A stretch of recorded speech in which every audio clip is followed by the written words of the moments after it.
সময়টা 10 বছর পরের বর্তমান। একটা সাধারণ রাস্তার ধারে নুডলস দোকান হঠাৎ করেই খবরের শিরোনামে চলে এলো, কারণ 10 বছর ধরে এই নুডলস দোকানটা গরিব আর অসহায় মানুষদের বিনামূল্যে খাবার দিয়ে আসছে। আর তাদের এই মহৎ কাজের খবরটা নিউজ চ্যানেলে ফলাও করে প্রচার করা হলো। নুডলস দোকানের মালিকের নাম লিন মেইইউ, তার স্বামীর নাম হান ডং, যে পেশায় একজন রাইড শেয়ারিং ড্রাইভার। এই খবরটা ছড়িয়ে পড়ার পর অনেক ইনফ্লুয়েন্সার আর ব্লগার ভিডিও বানানোর জন্য দোকানের সামনে ভিড় করতে শুরু করলো। লিন মেইইউ সবসময় মুখে মাস্ক পরে থাকে, কিন্তু যখন তাকে জানানো হলো যে তার আসল চেহারা ধরা পড়ে গেছে, তখন বোঝা গেল সে এই বিষয়টাকে একদমই পছন্দ করছে না, বরং খুব বিরক্ত। ঠিক তখনই লিন মেইইউর ফোনে একটা কল এলো। ফোনটা করেছিলেন লি ডিরেক্টর। তিনি চাইছিলেন লিন মেইইউ যেন তাদের এলাকার পক্ষ থেকে সেরা ব্যবসায়ী পুরস্কারের জন্য মনোনীত হয়। ডিরেক্টর একটা ডিনার পার্টি আয়োজন করেছে। মেইইউ তার স্বামীকে যাওয়ার জন্য রাজি করালো। ডিরেক্টর ডেকেছেন মানে তো আর খালি হাতে যাওয়া যায় না। হানডংকে সাথে করে দুটো ভালো মানের মদের বোতল নিয়ে যেতে হলো। পরের দিন লি ডিরেক্টর আবার মেইইউকে ফোন করে বললেন যে তার স্বামী বেশি মদ খেয়ে মাতলামি করছে। মেইইউ তড়িঘড়ি করে রেস্টুরেন্টে গিয়ে দেখলো তার স্বামী তো দিব্যি স্বাভাবিক আছে। তখনই সে বুঝতে পারলো এটা ছিল লি ডিরেক্টরের একটা ফোন দি তাকে সেখানে ডাকার জন্য। রেস্টুরেন্টের ভেতরে ঢোকার সময়ও মেইইউ মোটা মাস্ক পরেছিল। সে সবাইকে বোঝালো যে তার অ্যালার্জি আর হাঁপানির সমস্যা আছে। তার মুখের মাস্কের দাগ দেখে বোঝা যাচ্ছিল যে সে এই মাস্ক একদিন বা দুদিন নয়, বহু দিন ধরেই পরে অভ্যস্ত। আসলে সে যে সবার সামনে নিজের মুখটা দেখাতে চায় না সেটা স্পষ্ট। ঠিক সেই সময় সেখানে দেরি করে এক সুন্দরী নারী ঢুকল। ঘরে ঢুকে সরাসরি প্রধান অতিথির কাছে গিয়ে খুব উৎসাহের সাথে অভিবাদন জানালো। এই সুন্দরী নারীর নাম মিয়া। সে হাসি মুখে পুরো ঘরটা একবার চোখ বুলিয়ে দেখল, কিন্তু যখন তার নজর মেইইউর ওপর দৌড়ল, তার চেহারার হাসিটা যেন জমে বরফ হয়ে গেল। আর মেইইউ তাকে দেখে যে প্রতিক্রিয়া দেখালো তা দেখে মনে হলো তাদের মধ্যে কোনো ঝামেলা আছে। খাওয়া দাওয়ার মাঝে মিয়া একটা মদের বোতল হাতে নিয়ে বিশেষভাবে মেইইউ টেবিলের কাছে এলো মদ পরিবেশন করতে। এসো আমরা এক কাপ পান করি। মেইইউ বলল সে সাধারণত মদ খায় না, তাই সে চায়ের কাপ দিয়ে কাজ চালিয়ে নেবে। এই কথা শুনেই তার স্বামী হানডং সাথে সাথে দাঁড়িয়ে পড়ল এবং বলল সে তার স্ত্রীর বদলে এই মদটা খেয়ে নেবে। যখন সেই কথা বলল, মেইইউ সাথে সাথে গ্লাসটা তুলে নিয়ে বলল ঠিক আছে, আমি না হয় এক কাপ পান করছি। এই টানাটানির মধ্যে অনেকটা মদ মিয়ার গায়ে পড়ে গেল। মিয়া বলল সে ওয়াশরুমে যাচ্ছে, আর মেইইউ সাথে সাথে তার পিছু পিছু দৌড়ে গেল। ওয়াশরুমে দুজনে মুখোমুখি হতেই মিয়া মেইইউকে একটা কোষে চড় মারল। এই চড়টা খেয়ে তো আমার মনে হলো আমি ভুল করে কোরিয়ান ড্রামা দেখছি। আসলে এই দুই নারী একে অপরের পুরনো পরিচিত। লি রংশেনের আসল নাম লি রংশেন। অনেক বছর আগে তারা দুজনে একটা ভিলাতে এক লোকের অত্যাচারে বন্দী ছিল।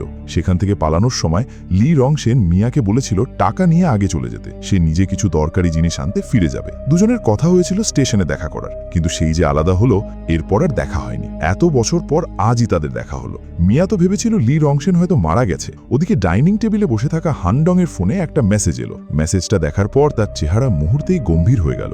নিজের স্ত্রী আর মিয়াকে ফিরে আসতে দেখে হানডং জলদি ফোনটা লক করে উল্টো করে রেখে দিল। খাওয়া দাওয়া শেষে হানডং তার স্ত্রীকে আগে বাড়ি পাঠিয়ে দিল। সে বলল তার বন্ধু ইয়াং লুর সাথে তার কিছু দরকারি কাজ আছে। কিন্তু সে যে গেল, রাত 2টো বেজে গেল, তবু তার দেখা নেই। লি রংশেন তো চিন্তিত হয়েই তার স্বামীকে কল করলো, কিন্তু ফোন বন্ধ। সে তখন বাধ্য হয়ে ইয়াং লুকে ফোন দিল। ইয়াং লু তখন বেশ মদ্যপাত অবস্থায় ছিল, তবে সে হানডং এর সাথে ছিল না। কিন্তু ইয়াং লু বেশ চালাক। সে হানডং এর হয়ে মিথ্যে বলে সামাল দিতে চাইল। বলল হানডং আমার সাথেই আছে, ও একটু বেশি খেয়ে ফেলেছে।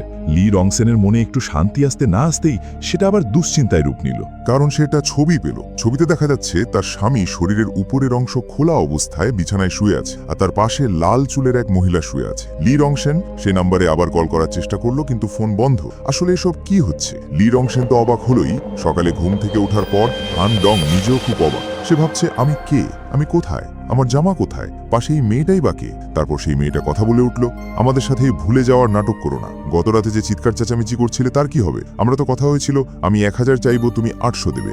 800ই থাক, জলদি টাকা বের করো। আমাদের কখন কথা হলো? আমি তো কিছুই মনে করতে পারছি না। হানডং যতই চিন্তা করুক তার কিছুই মনে পড়ছে না। সে ভাবলো পুলিশ ডাকবে। মেয়েটি বলল পুলিশ ডাকবে, আমি নিজেই ডাকবো, বলবো তুমি আমাকে ধর্ষণ করেছো। হানডং বুঝলো ঝামেলা বাড়বে, তাই টাকা দিয়ে পরিস্থিতি শান্ত করে তাড়াতাড়ি সেখান থেকে বেরিয়ে পড়ল। তবে সত্যি বলতে ইয়াং লু ছেলেটা হানডং এর জন্য যথেষ্ট করেছে। তাকে না পেয়ে সে সারা রাত জেগে অপেক্ষা করেছে। পরিস্থিতি খুব জটিল, তাই তাকে সব খুলে বলার সময় নেই। হানডংকে দ্রুত তার স্ত্রীর কাছে পৌঁছতে হবে। লি রংশেন অনেক অভিজ্ঞ, সেটা তার চালচলন দেখেই বোঝা যায়। স্বামী রাতে ফেরেনি, তবুও সে একদম শান্ত।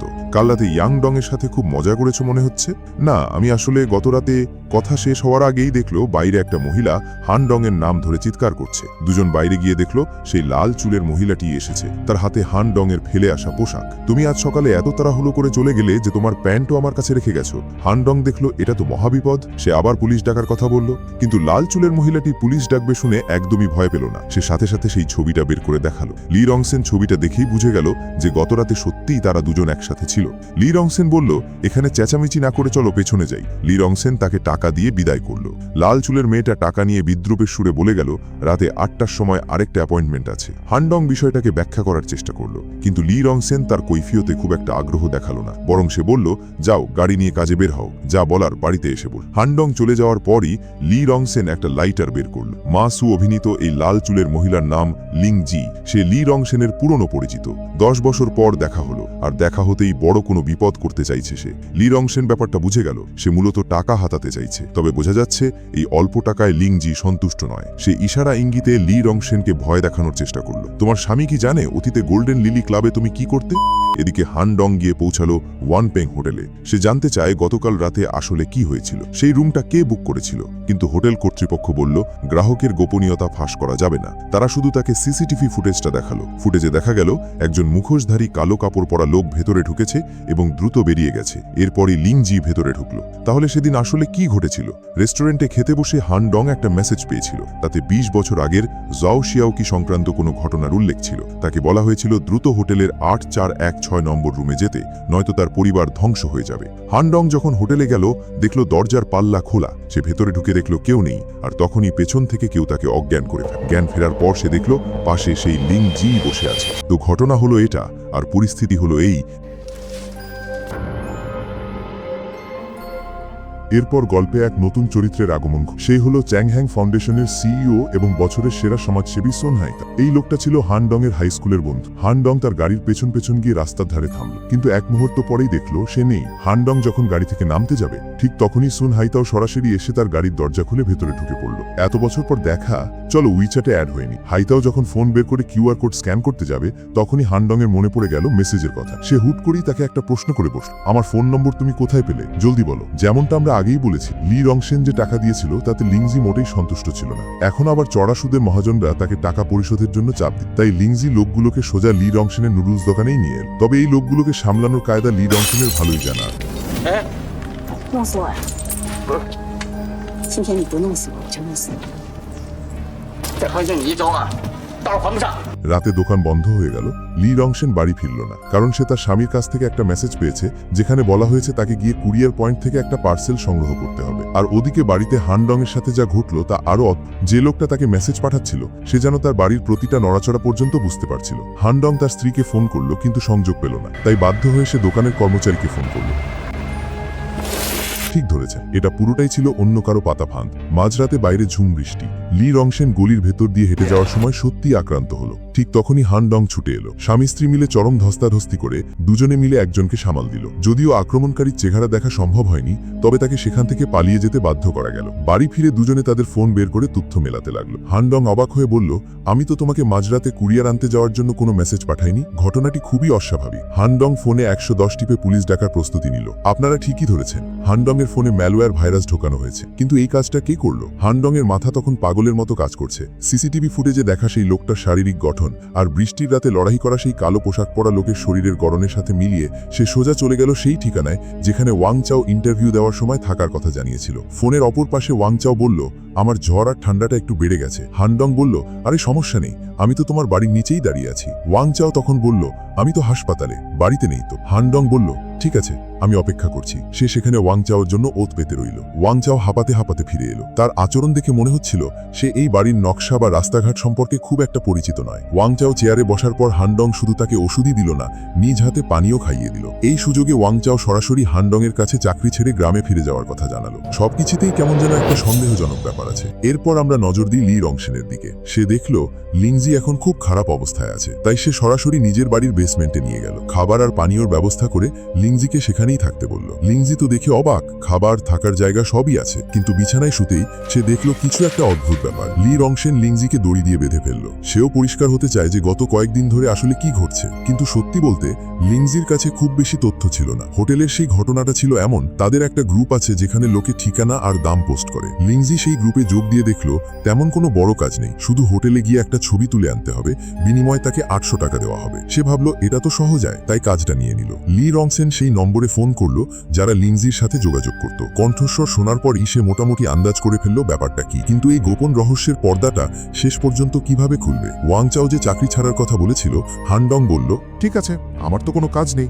আমি তোমাকে গাড়ি দিয়ে পৌঁছে দিচ্ছি। রেল ক্রসিংয়ে গাড়ি থামানোর সময় হানডং একটা ইনসুলিন সিরিঞ্জ বের করলো এবং সপাটে ওয়াংচাওয়ের গায়ে পুশ করে দিল। ওয়াংচাওয়ের ঝিমুনি আসার সুযোগ নিয়ে হানডং তার সব বিশ্লেষণ তার সামনে তুলে ধরল। ওয়াংচাও যখন বাড়িতে ঢোকে তখন সে চাবি কোন দিকে ঘুরায় সেটা কিন্তু লক্ষ্য করার মতো বিষয়। ওয়াংচাও বলেছিল তার প্রেমিকা নেই, অথচ তার বাথরুমের ভেতর মেয়েদের অন্তর্বাস পাওয়া গেছে। তাই হানডংয়ের ধারণা হলো এই বাড়িটা ওয়াংচাওয়ের নিজের নয়, সে কারো কাছ থেকে ধার নিয়েছে। পানি খাওয়ানোর সময় হানডং খুব ভালো করে ওয়াংচাওয়ের ঘাড় খেয়াল করেছিল। ওয়াংচাও ফাউন্ডেশন ব্যবহার করছিল আগের রাতে ধস্তাধস্তির সময় হওয়া ক্ষতগুলো ঢাকার জন্য। হানডং মোটামুটি নিশ্চিত হয়ে গেল যে এই সব গৈমি ঘটনাগুলোর পেছনে ওয়াংচাওয়ের হাত রয়েছে। হানডং দুর্বল ওয়াংচাওকে টেনে রেল লাইনের উপর নিয়ে এলো। ওয়াংচাও তখন মনের জোর করে ভাবল মারা যেতে হয়তো যাবই, কিন্তু মরার আগে সে তার মনের ক্ষোভটুকু প্রকাশ করে দিল। সে বলল, 20 বছর আগে আমার বোন যে কষ্ট সহ্য করেছে, আমি ভূত হয়েও তোমাকে ছাড়ব না। হানডং এটা শোনার পর অবাক হয়ে বলল, তোমার বোন? তুমি কি ঝাও শিয়াকিয়াওয়ের ভাই?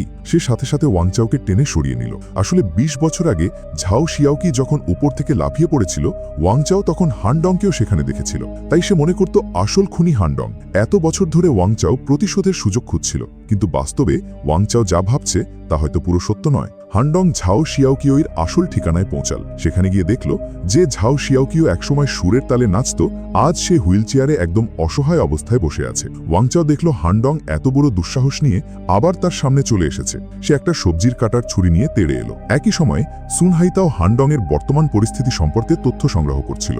তাদের খুঁজে বের করা তথ্য থেকে আমরা জানতে পারলাম ঝাও শিয়াওকিওই আর তার ভাইয়ের উপাধি আলাদা হওয়ার কারণ হলো একজন বাবার নাম অনুসারে আর অন্যজন মায়ের নাম অনুসারে। যেহেতু সুনহাইতাওয়ের কথা উঠলই, চলুন তার লাইনে কি হচ্ছে দেখে নেওয়া যাক। ইদানিং সুনহাইতাও দুধ চা দোকানের এক মেয়ে জিনজিনকে নিয়মিত প্রভাবিত করার চেষ্টা করছে। সে শুধু প্রচুর পরিমাণে দুধ চা কিনছে তা নয়, বরং তাকে দামি ঘড়িও উপহার দিচ্ছে। হানডং আর ওয়াংচাও যখন সেই দোকানে পৌঁছাল, জিনজিনকে দেখেই তাদের চোখ কপালে উঠল।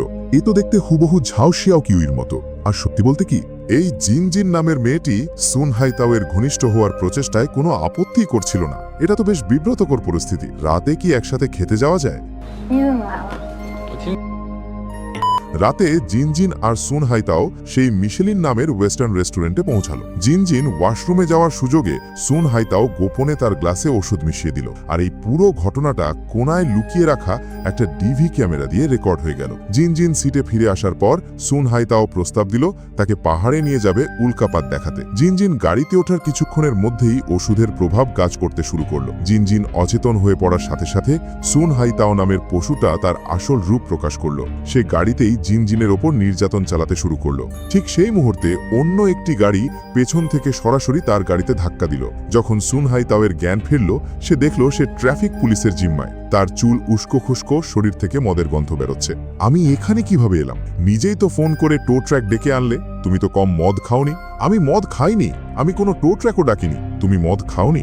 নিজের শরীরের গন্ধ নিজে শুকে দেখো। কি মদ খেয়েছো? সাদা মদ, সম্ভবত জিয়াং ফ্লেভারের। না, আমি মদ খাইনি, কেউ আমাকে জোর করে মদ খাইয়ে দিয়েছে। তাছাড়া এই বোতলটা কি তোমার? এটা তোমার গাড়ি থেকেই উদ্ধার করা হয়েছে। সুনহাইতাও বলল কেউ আমাকে বেঁধে জোর করে মদ খাইয়েছে। পুলিশ জিজ্ঞেস করলো তাহলে কয়জন ছিল? সুনহাইতাও বলল চোখ বাঁধা ছিল, আমি তো জানি না। চোখ বাঁধা থাকলে কি হয়েছে? শব্দ তো শুনেছ। শব্দ শুনে কি বুঝতে পারোনি তারা পুরুষ না নারী? হা হা।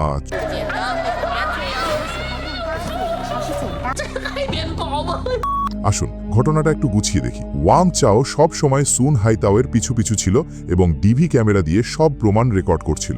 আর হানডং তো আগে থেকেই সুনহাইতাওকে উইচ্যাটে অ্যাড করেছিল। পরে হানডং যখন দুধ চায়ের দোকানে গেল, তখন সেখানে অফার চলছিল বলে সে জিনজিনের উইচ্যাটও যোগ করেছিল। গাড়িতে বসে হানডং তাদের দুজনের প্রোয়িং ফোন দেখল। তারা খাবার শেষ হওয়ার আগেই সব কিছুর ছবি তুলে ফেসবুকে পোস্ট করে দিয়েছে। এমনকি রেস্টুরেন্টের লোকেশনও দিয়েছে। হানডং সেই লোকেশন ধরেই পিছু নিয়েছিল এবং ওয়াং চাওয়ের সাথে মিলিত হয়ে সুন হাইতাওয়ের কুকর্মের মুহূর্তটিতেই হানা দেয়। হান ডং জোরে অ্যাক্সিলারেটর চেপে গাড়ি দিয়ে ধাক্কা দেয়। এরপর তারা দুজন মিলে সুন হাইতাওকে বেঁধে ফেলে। পরিচয় গোপন রাখার জন্য হান ডং ফোন অ্যাপ ব্যবহার করে ভয়েস চেঞ্জ করে সুন হাইতাওকে জেরা করতে থাকে এবং তাকে বাধ্য করে স্বীকার করতে যে এতদিন সে কি কি কুকর্ম করেছে। চেন হুই, আমি চেন হুইকে ধর্ষণ করেছিলাম। সে আমাদের অফিসের কর্মী ছিল। আরও আছে, হ্যাঁ মনে পড়েছে, আরও আছে। সে হলো কিন কিং হুই একবার এক মেয়েকে চাকরি থেকে বের করে দিয়েছিল। আর ওয়াং জিয়াওয়াং। সুন হাইতাও তো পাগলের মতো একের পর এক নাম বলে যাচ্ছিল যাদের ওপর সে নির্যাতন চালিয়েছিল। শেষ পর্যন্ত অনেক স্মৃতি হাতড়ে সে আসল নামটা বলে ফেলে। এই সিরিজটির 3টি পর্ব আমি দেখেছি। আমার ব্যক্তিগত মতামত হলো প্রথম 2 পর্ব বেশ জমজমাট ছিল। আজকের ভিডিওটি এই পর্যন্তই। সিরিজটি ছোট, 12 পর্বের। আমি বাকিটুকু দেখব, তবে আর বিস্তারিত ভিডিও করছি না। দেখা হবে পরের ভিডিওতে।